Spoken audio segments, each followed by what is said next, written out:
Secretaría de Prensa de la Presidencia de la República. Bien, gracias. Muchas gracias, ingeniero, por la invitación.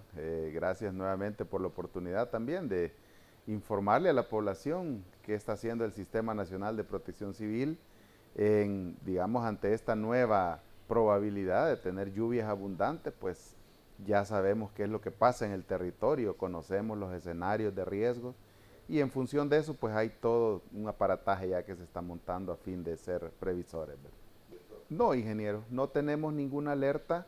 Sí emitimos un aviso el día viernes en función de todos los informes que hemos venido recibiendo pues de las diferentes fuentes científicas, ¿verdad? Particularmente pues de la Dirección de Observatorio de Amenazas, que es nuestra fuente oficial de información científica. Hemos estado haciendo los análisis respectivos en función de cuál sería la porción del territorio salvadoreño que tendría las mayores precipitaciones, porque creo que hay algo bien importante que denotar, y es que en función de, sabemos que una vez inicia el periodo lluvioso entre mayo y noviembre, porque ahora pues usted recién lo dijo, el cambio climático nos está alterando todo. Los mismos agricultores lo expresan. Yo he tenido que sembrar, me decía uno, más tarde, finalizando mayo, empezando junio, cuando todos los años había sido lo contrario. Entonces, no hay ninguna alerta, sí tenemos un aviso.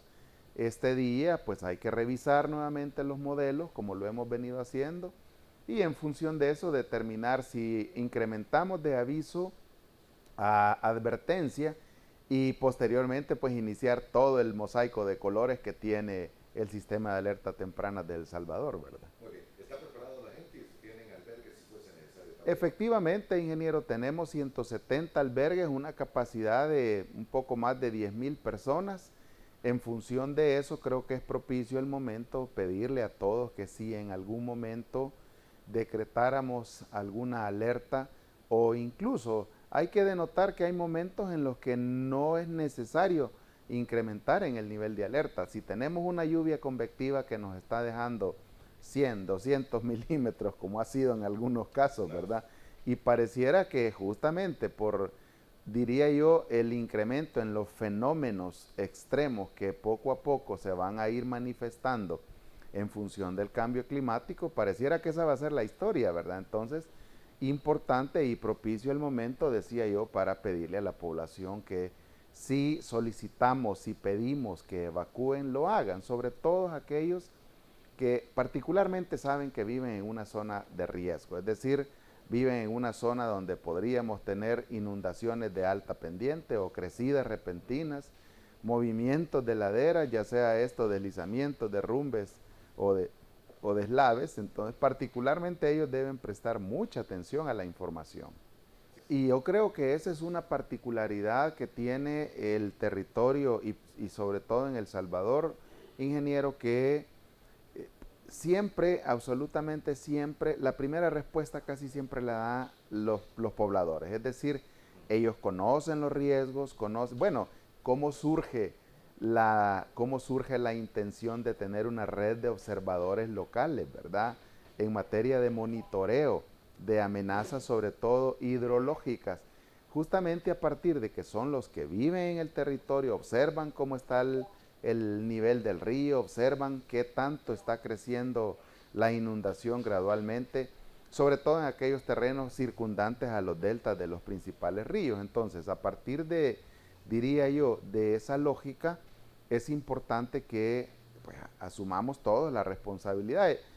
El gobierno del presidente Nayib Bukele, con cada una de las instancias del Sistema Nacional de Protección Civil, han hecho inversiones tanto en materia de preparación relativo a los albergues. Todo para estar listos. Exactamente.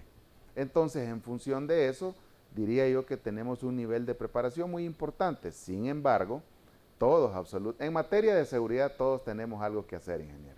Definitivamente, definitivamente. Y fíjese que hay un dato muy importante que en función de, diría yo, de esos informes que están llegando al Centro de Operaciones de Emergencia Nacional, incluso en algún momento nos ha servido para diría, más que calibrar los modelos, porque no es competencia nuestra, es competencia de una instancia científica, a nosotros sí nos permite, por ejemplo, determinar en función de los pronósticos cómo está comportándose un territorio específico, ¿verdad?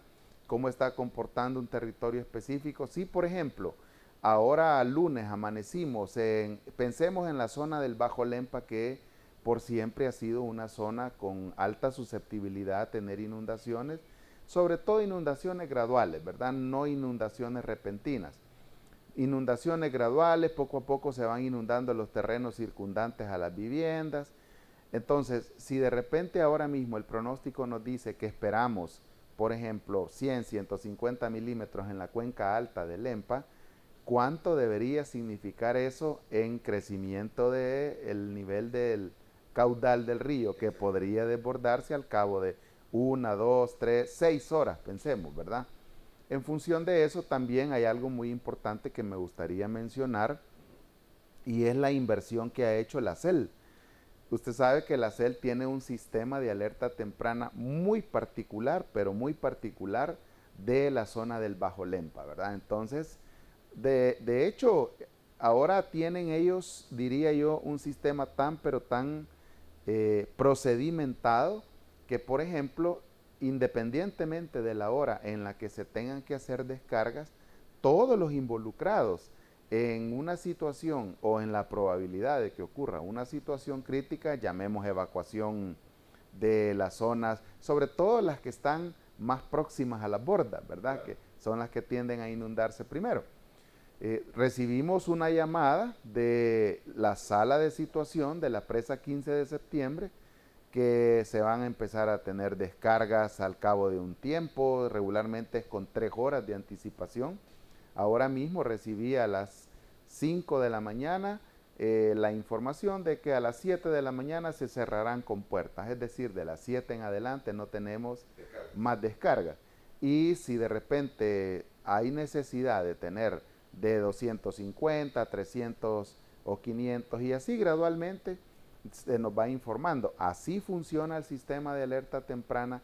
Ellos están cotejando con pobladores porque han hecho una inversión muy importante, han provisto de radios a puntos específicos, ¿verdad? Porque es que no se trata de tener provisto de radio a todo el mundo, sino aquellos puntos críticos que nos permiten, por ejemplo, el observador local ha sido formado, capacitado, cómo hacer una lectura de una vara lignimétrica, ¿verdad? Mire, ya subió a 1 metro, subió a 2 metros, nos están... Exactamente, entonces... no es así nomás, hay que formar, hay que capacitar. Ha sido todo un proceso que ha hecho la CEL.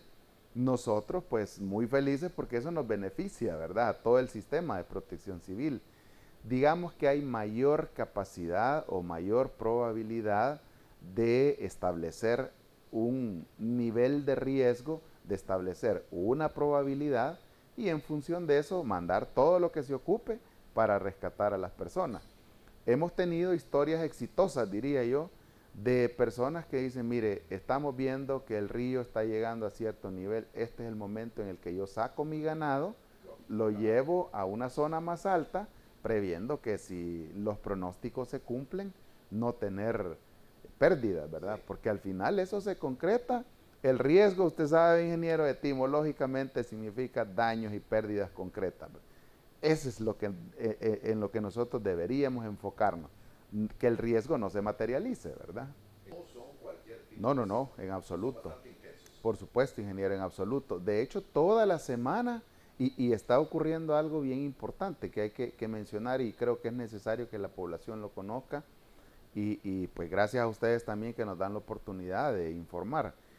Han estado ocurriendo algunos fenómenos bien interesantes. Por ejemplo, el día jueves, si mal no recuerdo, tuvimos un sismo inicial de 5.1, si mal no recuerdo, y luego una serie de, uno de 4 y algo, otro de, o sea, son como una serie de sismos, y todos, absolutamente todos, pareciera, porque pues obviamente hay que hacer todo diría yo, un análisis científico de eso, pero pareciera que todos están teniendo relación con el fenómeno de subducción, ¿verdad? Entonces, ayer también tuvimos una serie de sismos muy importantes. De hecho, llegamos creo que a uno de 5.5, si mal no recuerdo.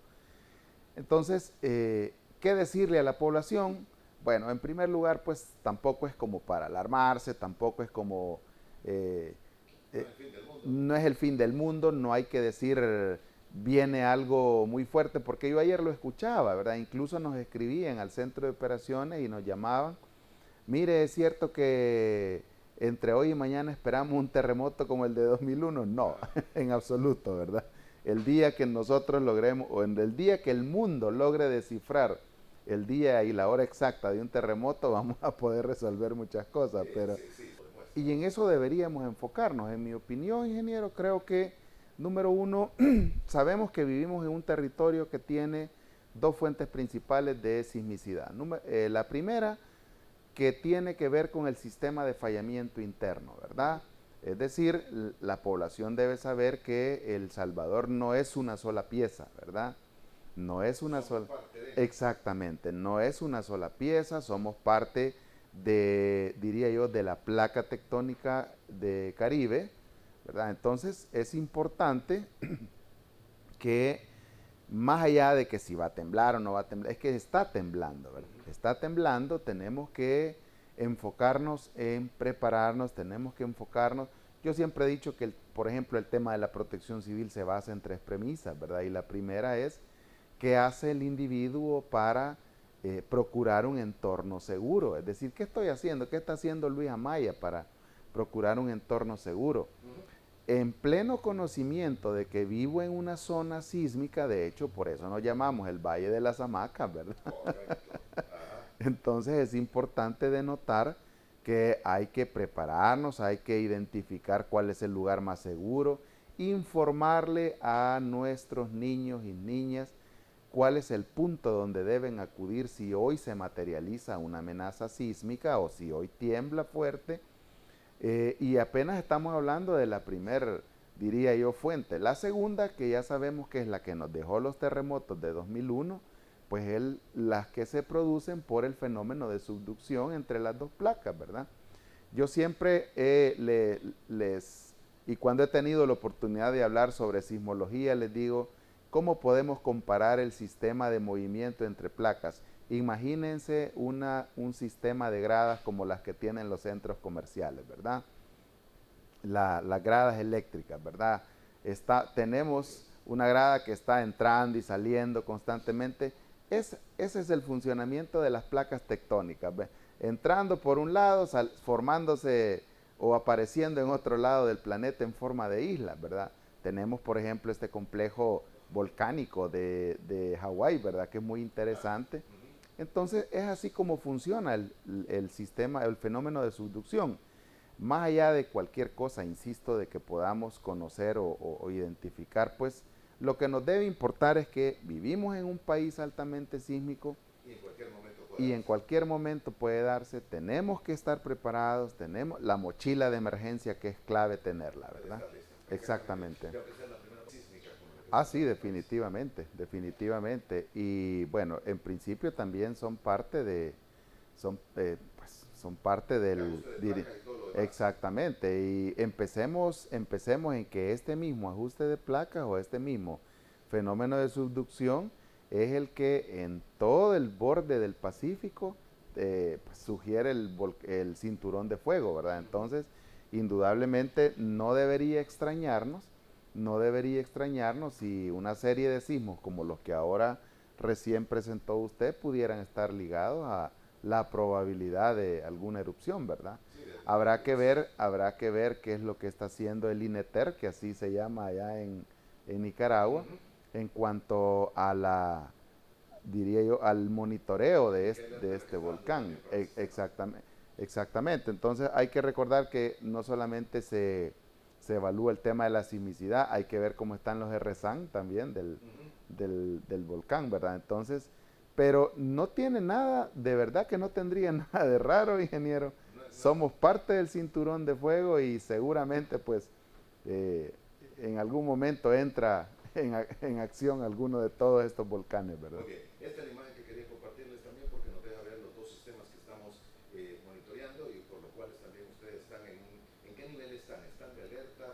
Estamos en aviso si hablamos de, diría, cómo va incrementando el nivel de alerta. En principio es un aviso que parte del conocimiento de la probabilidad, subimos a advertencia, ahora mismo habrá que hacer el análisis inmediatamente después de la reunión clínica en la que nosotros participamos de invitados, la reunión clínica de la Dirección de Observatorio de Amenaza.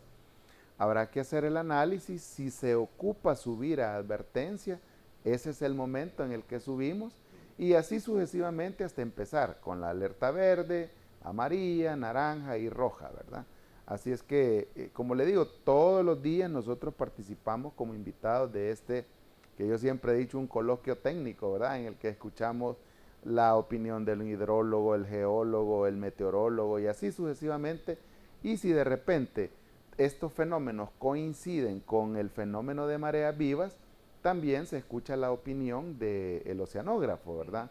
A fin de tener toda la información pertinente y poder determinar si incrementa o decrece, o crece o decrece el sistema de alerta, ¿verdad? Así es como estamos en este momento. Esto es lo que indica el Servicio Meteorológico Norteamericano. La baja presión estaría en esa zona. Efectivamente.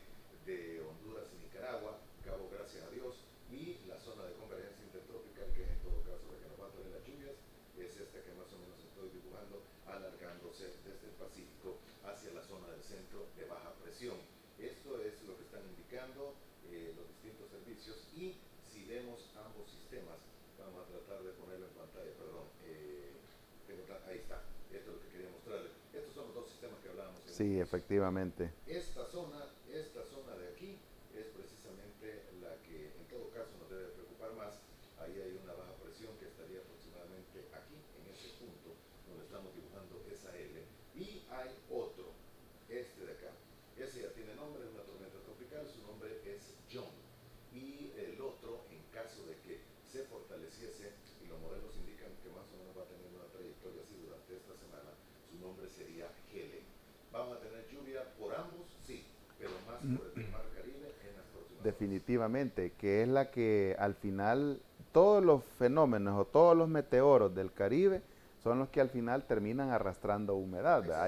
Hay que recordar que estos fenómenos ya una vez se desarrollan, pues tiene un movimiento contrario a las agujas del reloj, ¿verdad? Entonces arrastran toda la humedad del Pacífico hacia nosotros y bueno, pues en función de eso es que ahora mismo estamos muy atentos a toda la información y por supuesto estableciendo ya cuáles son los parámetros en cuanto a la respuesta.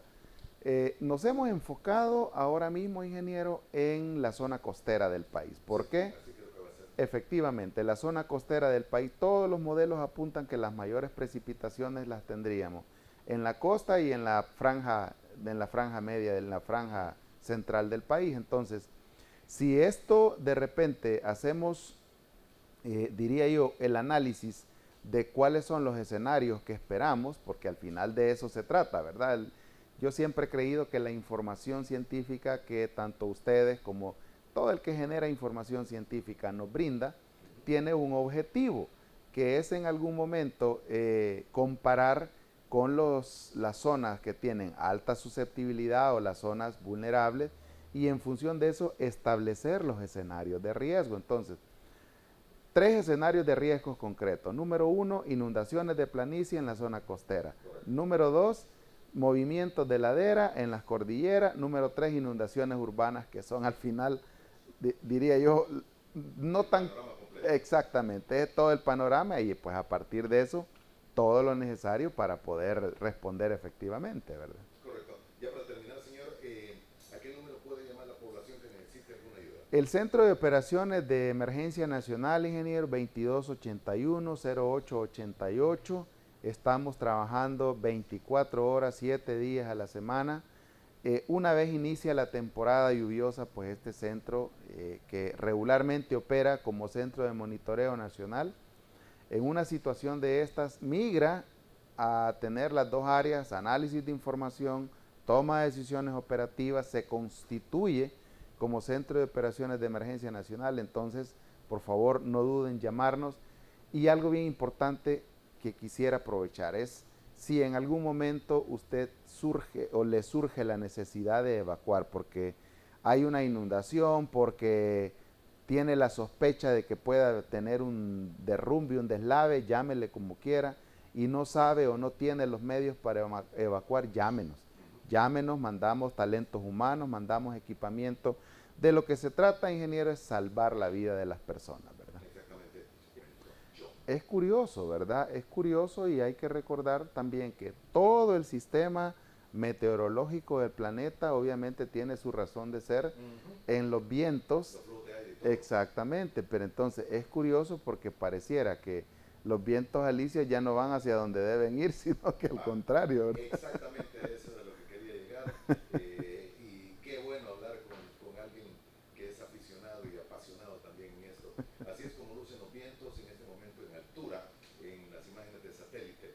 Obvio, dónde está la circulación que se va a formar, más o menos aquí estaría la baja presión. Exacto. Eso es lo que vamos a tener en algunos días. Aquí tiene el otro, es John, y mire usted las circulaciones, que era lo que usted indicaba, Sí. precisamente todas apuntando al centro de la presión, pero en el camino se quedan algunas en la costa mexicana. Exactamente. Hay que, de alguna forma, decirlo, gracias a Dios existe ahí John, porque la zona de convergencia, si se torna más activa, va a terminar en él y se va a ver partida para nosotros. Ah, definitivamente. Sin ningún efecto superior. Sí, como la definitivamente. que se Que así sea, ingeniero. Director, gracias por haber Al estado contrario, con nosotros. gracias a Vamos usted estar por la pendientes oportunidad. y Por vamos a supuesto. conversar con usted. Pegamos la llamadita para ver si lo podemos tener. Con el mayor de los gustos, ingeniero. Y sobre Estamos a la todo, orden. La recomendación final para aquellas personas que viven en la zona costera y el oriente. Bueno, la zona costera, la zona de las cordilleras, por favor, si en algún momento se les pide que evacúen, háganlo. No esperemos hasta último momento. Yo siempre he dicho, hay una gran diferencia entre evacuar y ser rescatado, ¿verdad? Evacuamos por nuestros propios medios, nos rescatan cuando hay que utilizar medios mecánicos, aéreos, terrestres, talentos humanos. Entonces, no nos aventuremos, no esperemos hasta último momento. Recuerden que se tiene todo dispuesto para albergarlos como debe ser, tienen camas. O sea, nuestro objetivo, y creo que es un trabajo muy importante que ha hecho la Dirección Nacional de Albergues, es enfocarnos en que ninguna persona debería en este país volver a dormir en una colchoneta en el suelo, ¿verdad? Que tengan lo necesario, que tengan abrigo. Entonces, si se ha dispuesto de todos esos recursos, lo mejor que se puede hacer es evacuar temprano, dejarse atender, diría yo, ¿verdad? Dejarse atender. Así es. Y que cumpla cada quien su labor. Ustedes tienen la labor precisamente de proteger las vidas de los salvadoreños, pero cada quien tiene su labor. Definitivamente. Y eso tiene el llamado que se haga y protegerse. Así mismo, ingeniero. Gracias, muy amable. Al contrario, gracias a usted.